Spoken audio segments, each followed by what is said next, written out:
মানুষের প্রতিনিধিত্ব করেন, প্রান্তিক জনপদ, যাদের কথা গণমাধ্যমে আসে না, যারা ক্যামেরা দেখলে মুখ লুকিয়ে ফেলে, যারা হচ্ছে যাদের 2-4 মানুষ ফেস করতে পারে না, গ্রামের চাষা পোষা, যাদেরকে শহরে কিতাবে যাদের হচ্ছে স্থান নাই, শহর কাঠামোতে যাদের অবস্থান নাই, ওইসব মানুষগুলোর প্রতিনিধিত্ব আপনারা করেন।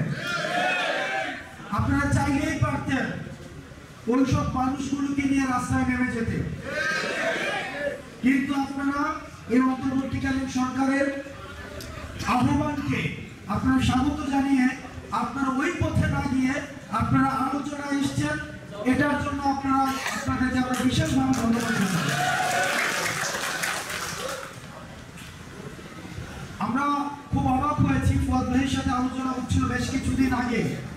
নাসির ভাই আছেন, উনি আমাকে একদম ফোন দিয়ে বললেন যে কাউন্সিলরদের, সারা বাংলাদেশের যত কাউন্সিলর আছে তাদের যারা ফেসিবাদ বিরোধী কাউন্সিলর, কারণ যারা ফেসিবাদের পক্ষে যে কাউন্সিলর তারা ইতিমধ্যে আপার সাথে ভারতে চলে গিয়েছে,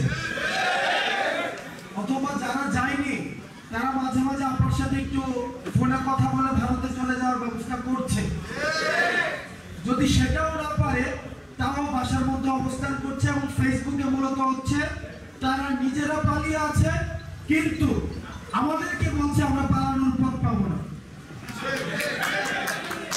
তো আপনারা যারা আছেন এই ফেসিবাদ বিরোধী যারা কাউন্সিলর, জনগণের প্রতিনিধিত্ব করছেন, 3 কোটি মানুষের প্রতিনিধিত্ব করছেন, প্রথম যেদিন আমাকে ফোন দেওয়া হয় আজকে থেকে প্রায় 15 থেকে 20 দিন আগে, আমি সেই দিন থেকে আজকে পর্যন্ত অপেক্ষা করছিলাম যে আমি আমার এলাকার, প্রত্যন্ত এলাকার, বাংলাদেশের প্রতিটি জনপদের আমার চাচাদের, খালাদের, মামাদের, জ্যাঠাদের, আমি তাদের সাথে আমাদের আজকে দেখা হবে।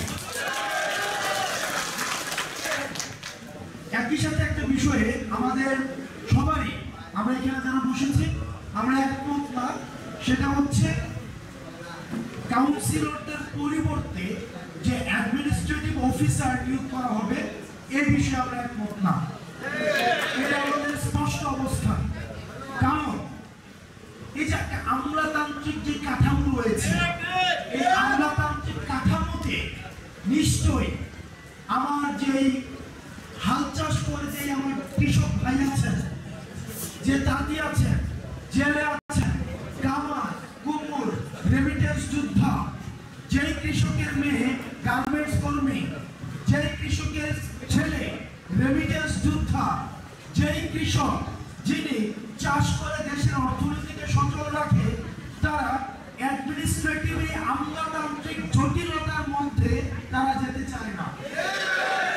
তারা যেতে চায় না বলেই তারা আপনাদেরকে নির্বাচিত করেছেন। হয়তো তাদের কারোর সাথে আপনাদের ব্যয়ের সম্পর্ক, কারোর সাথে তালুই, কারোর সাথে বুঝে না, তো এগুলো আমার কারোর সাথে হচ্ছে এই একটা নির্ভরতার সম্পর্ক।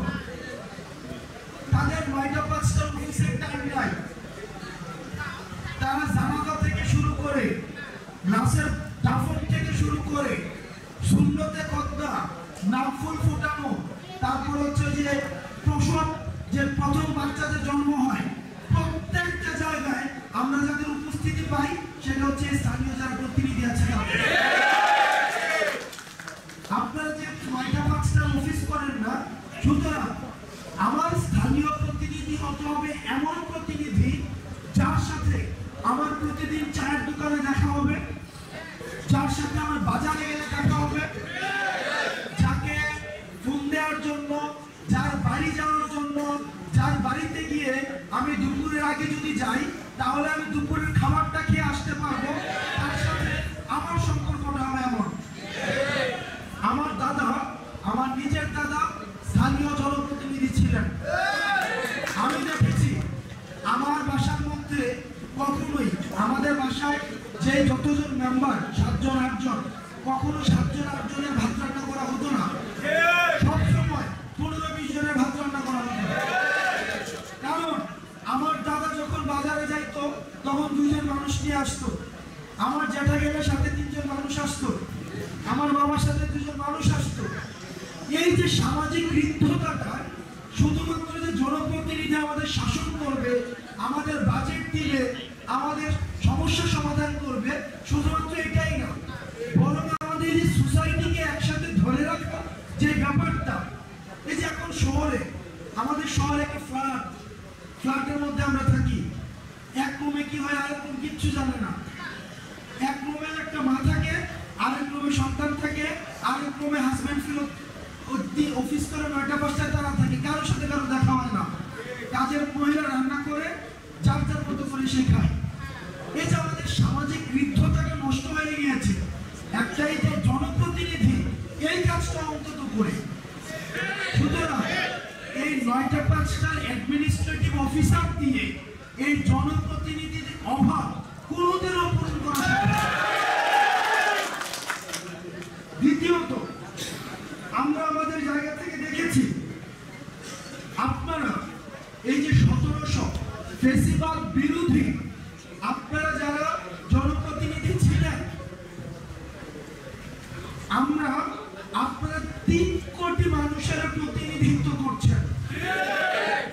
যেই 3 কোটি মানুষ ফেসিবাদের বিপক্ষে গিয়ে আপনাদের পক্ষে অবস্থান নিয়েছিল, আজকে যদি আপনাদেরকে সরিয়ে দেওয়া হয়, তাহলে তাদের সেদিনের অবস্থানটাকে ভুল প্রমাণ করা হবে।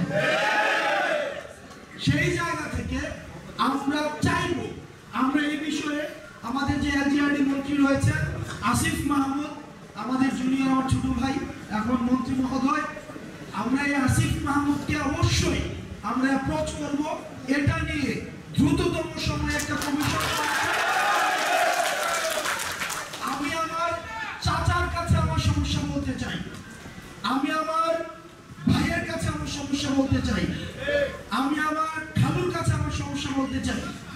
আমার গ্রামে একটা মহিলা, আপনি দেখবেন একটা ঘুমটা অর্ধেক দিয়ে রাখে, কথা বলতে লজ্জা পায়, এই পিছনে ফিরে কথা বলে সমস্যাটা বলে, আবার বলতে চায় না।